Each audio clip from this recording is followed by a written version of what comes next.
ये टूटते बिखरते ग्लेशियर्स क्या इख्तिताम है किसी देवमालाई कहानी का,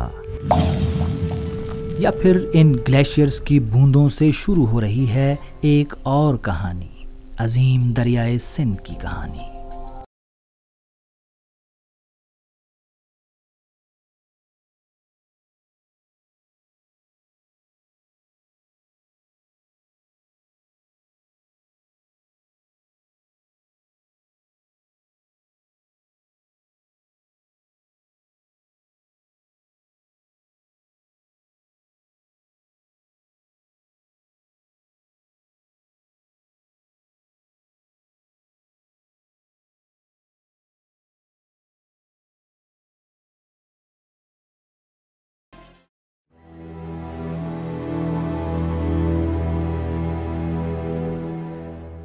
दरियाए सिंध के साथ साथ सफ़र करते हुए हमने गोया हज़ारों सदियों की मुसाफत भी तय की है, और अब दरियाए सिंध अटक गार जबूर करने के बाद जिस सरजमीन पर पहुंचा है, वहाँ इस दरिया की दोनों जानिब आपको वादी सिंध की कदीम तहजीब के धुंधले नकूश भी नज़र आएंगे और सराइकी सकाफत के झिलमिलाते रंग भी। मेरा हार जरूरी आने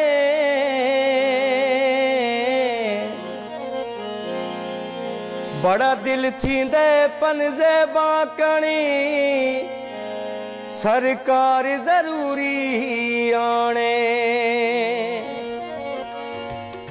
संगलाख पहाड़ों से दामन छुड़ाकर दरियाए सिंध अब एक मुतदिल रफ्तार के साथ जिस इलाके से गुजर रहा है, ये ज़िला मियांवाली की एक तहसील कालाबाग है।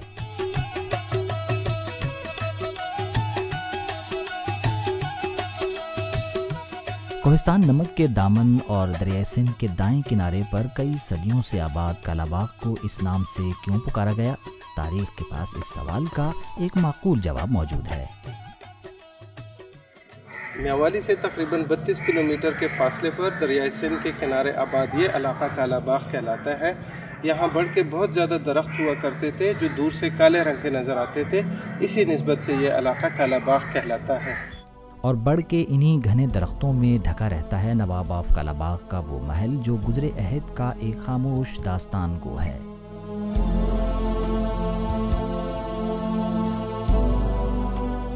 महल के पहलू से गुजरता दरियाए सिंध एक उचटती सी निगाह माजी की इस पुरशुकूह यादगार पर डालता है और फिर आगे बढ़ जाता है। लेकिन दरिया पर नजर आने वाला ये पुल आपको माजी की एक ऐसी कड़ी से मिलाता है जिसके तज़किरे के बगैर इस खित्ते की तारीख नामुकम्मल है। तारीख की इस कड़ी का नाम माड़ी इंडस है। मियांवाली से तकरीबन 50 किलोमीटर शुमाल मशरिक और कालाबाग से अंदाज़न 14 किलोमीटर मगरिब की जानिब वाक़े माड़ी इंडस एक प्याला नुमा शहर है, जहाँ पर मौजूद माड़ी शहर के आसार को वादी सिंध की कदीम तहजीब का एक अहम हिस्सा समझा जाता है। दरियाए सिंध के किनारे कालाबाग के इन पहाड़ों में माड़ी इंडस के करीब हिंदू टेम्पल्स और फोर्ट मौजूद हैं। माहिरीन के मुताबिक इन फोर्ट को माई ओट या हनुमान का किला भी कहा जाता था। एक रिवायत ये भी है कि अलेक्जेंडर इस मकाम से गुजरा था। अगरचे माड़ी के नाम से यहाँ अब भी एक गांव आबाद है, लेकिन माजी का वो माड़ी जो दरियाए सिंध के किनारे एक अहम तिजारती शहर की हैसियत से शोहरत रखता था और हिंदुओं की एक बहुत बड़ी तादाद यहाँ आबाद थी, वो शहर अब माजी की धुन में गुम हो चुका है। अगर कुछ बाकी है तो कदीम मंदिरों के चंद आसार, एक पुरअसरार खामोशी और माड़ी इंडस के करीब बहता दरियाए सिंध।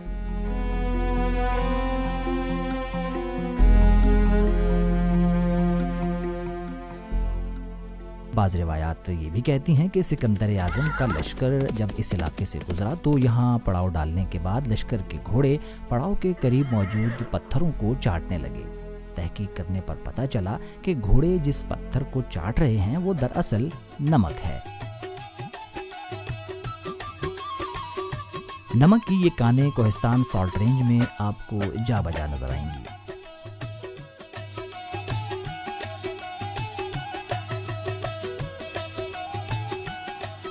सॉल्ट माइन से मकामी आबादी की एक बड़ी तादाद का रिस्क भी वाबस्ता है।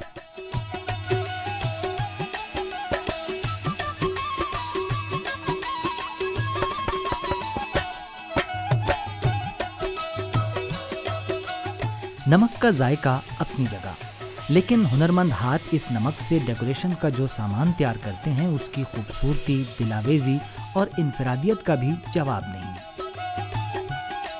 नमक के अलावा इन पहाड़ों में दीगर कीमती मादनियात के बेशबहा ज़खायर भी मौजूद हैं। मसलन पाकिस्तान में सिलिकॉन के सबसे बड़े ज़खायर कमर मशानी में पाए जाते हैं, जो ज़िला मियांवाली की एक तहसील ईसा खेल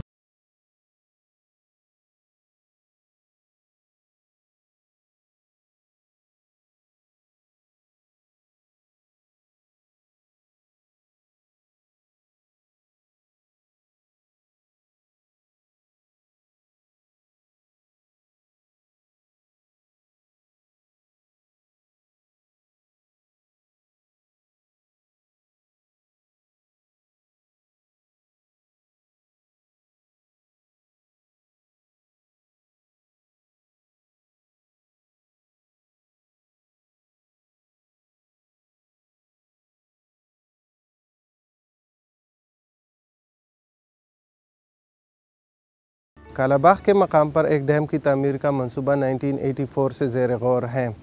इस मंसूबे की तकमील से तकरीबन 3500 मेगावाट बिजली पैदा होगी। माहिरीन के मुताबिक इस डैम की तामीर से सैलाब की तबाहकारियाँ रोकने में बहुत मदद मिलेगी।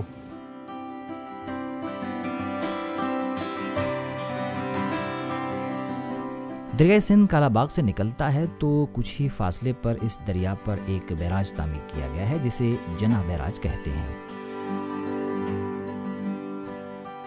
जनाह बैराज दरअसल थल पावर प्रोजेक्ट का हिस्सा है जो दरिया सिंध के मशरिक में वाक़े सिंध सागर दोआबा की लाखों एकड़ ज़रई अराज़ी को सैराब करता है। इस बैराज की तामीर का मंसूबा 1919 में बनाया गया था, जबकि 1939 से 1946 के दरमियानी अरसे में इस बैराज की तामीर मुकम्मल हो गई थी।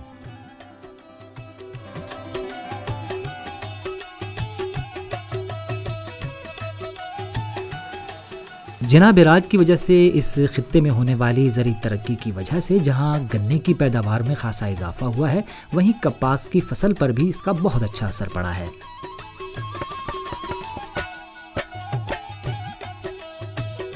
डैम्स, बैराज और नहरें दरिया सिंध ने हर रूप में हमें फ़ायदा पहुंचाया है। दरिया सिंध के सदियों से जारी इस फैज़ ने इसके किनारों पर आबाद बस्तियों को अपनी मोहब्बत का ऐसा असीर बनाया कि कई आबादियां इस दरिया की निस्बत से ही पहचानी गईं। मसलन दरिया सिंध के किनारे आबाद एक शहर को कच्ची कहा जाता था, जिसका मतलब है दरिया का किनारा, और दरिया के किनारे आबाद इस शहर को आज मियांवाली कहते हैं।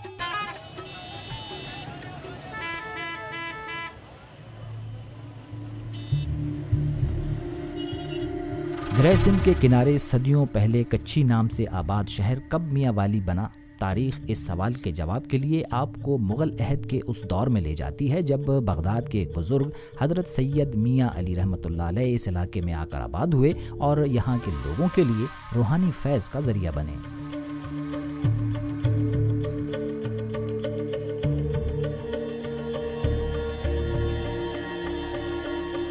हज़रत सैयद मियाँ अली रहमतुल्लाह अलैह के बाद उनके बेटे मियाँ सुल्तान ज़िक्रिया ने भी यहाँ बसने वालों के क़ुलूब को हक़्क़ानियत की रोशनी से मुनव्वर करने का सिलसिला जारी रखा, और फिर इन्हीं अल्लाह वालों की निस्बत से ये इलाका कच्ची के बजाय मियांवाली कहलाया जाने लगा।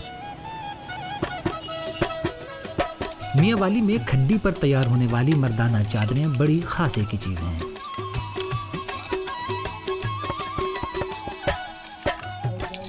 अपने मयार, डिज़ाइन और मखसूस रंगों की वजह से ये चादरें मियांवाली की पहचान बन चुकी हैं।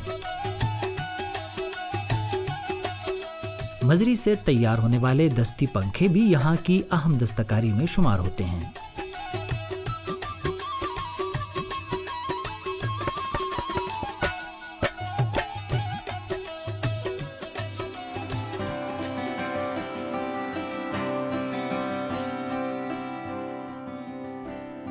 वक्त के साथ साथ चलने का हुनर सीखने के लिए जिस जदीद तालीम की ज़रूरत होती है, यहाँ कायम नमल कॉलेज वक्त की इस तकाज़े को बड़ी खूबी से निभा रहा है। मियांवाली की वादी नमल में तलागंग मियांवाली रोड पर वाक़ नमल कॉलेज पाकिस्तान का एक ऐसा मुनफरिद तालीमी इदारा है जो इंग्लैंड की ब्रैडफोर्ड यूनिवर्सिटी से एफिलिएटेड है। अपने ही मुल्क में तालीम हासिल करके एक बैनुल अक़वामी यूनिवर्सिटी की डिग्री पाने की सहूलत ने तलबा की तरक्की और कामयाबी के लिए नए इम्कानात रोशन कर दिए हैं।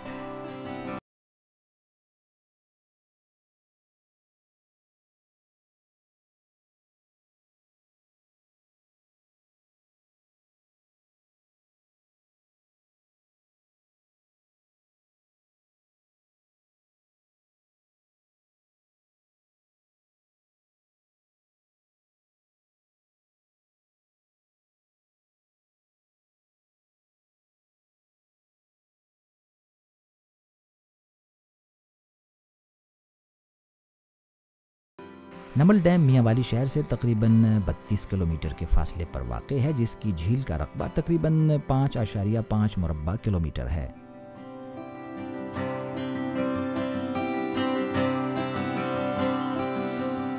नमल डैम का शुमार मियांवाली की कदीम तामीरात में होता है, क्योंकि ये डैम बरतानवी दौरे हुकूमत में 1913 में आबपाशी और पीने के साफ पानी की फराहमी के लिए बनाया गया था।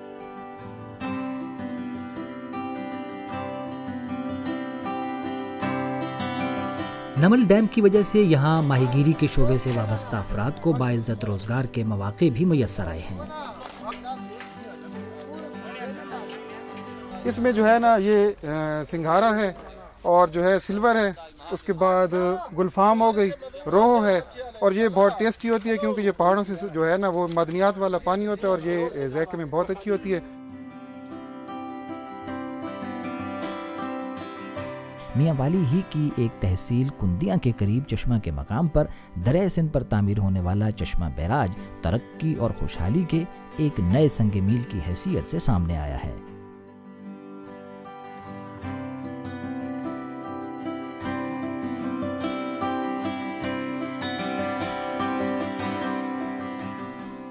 चश्मा बैराज लाहौर शहर से तकरीबन 304 किलोमीटर शुमाल मगरिब और जिना बैराज से तकरीबन 56 किलोमीटर नशेब की तरफ वाक़ है। सर्दियों के मौसम में इस बैराज की झील पर उतरने वाली साइबेरिया की ये मुर्गाबियाँ यहाँ के मंजर को कल्ब व नज़र की ताजगी का सबब बना देती हैं।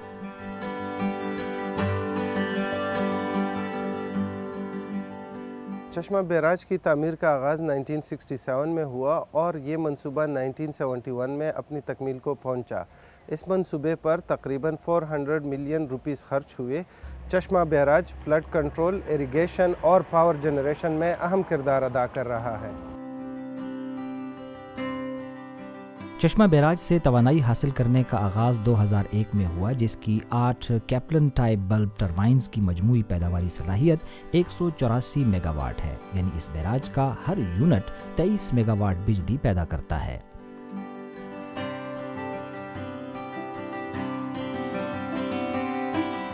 चश्मा बैराज जहां तवानाई के हुसूल का एक मुअस्सर ज़रिया साबित हुआ है, वहीं इसकी बदौलत लाखों एकड़ बंजर ज़मीनों से फूटने वाली हरियाली लोगों की तकदीर बदल रही है।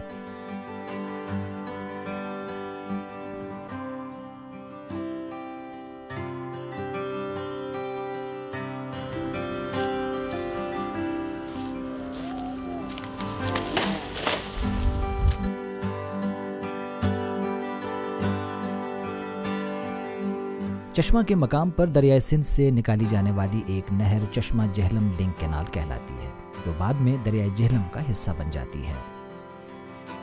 दूसरी नहर को थल नहर कहा जाता है, जो थल की प्यास बुझाती है। इस नहर को थल प्रोजेक्ट के तहत अब मजीद वसअत दे दी गई है। चश्मा बैराज से निकाली जाने वाली तीसरी अहम नहर चश्मा राइट बैंक कैनाल है। ये नहर दरिया सिंध के दाएं किनारे से निकाली गई है, जो डेरा इस्माइल खान और डेरा गाजी खान की तकरीबन 15 लाख एकड़ अराजी को सैराब करती है। चश्मा राइट बैंक कैनाल इस नहरी निज़ाम की सबसे तवील नहर है, लिहाजा इस नहर का जिक्र अभी दरिया सिंध के तज़किरे में शामिल रहेगा।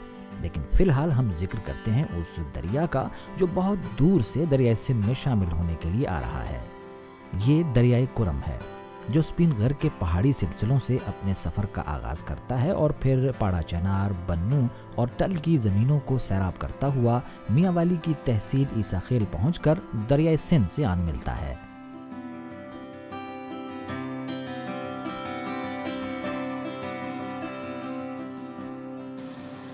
दरिया सिंध के दाएं किनारे पर आबाद ईसा खेल मियांवाली की एक अहम तहसील है जो शेर शाह सूरी के एक अहम सरदार ईसा खान नियाजी के नाम से मौसूम है।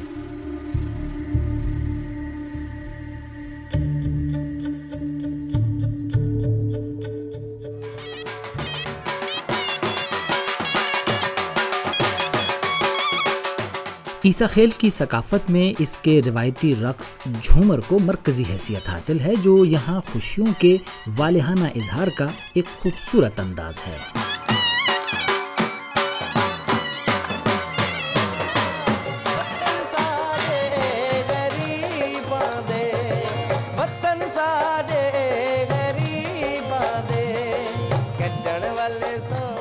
सराइकी का हर गीत मोहब्बत का एक ऐसा बहता दरिया है जिसके साथ साथ हमें अभी बहुत दूर तक जाना है।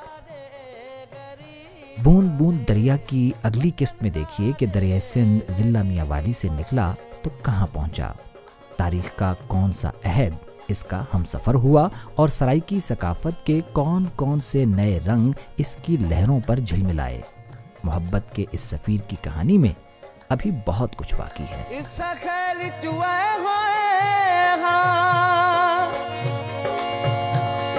ते मान न कर सजना वे अगे जग दे सताए होया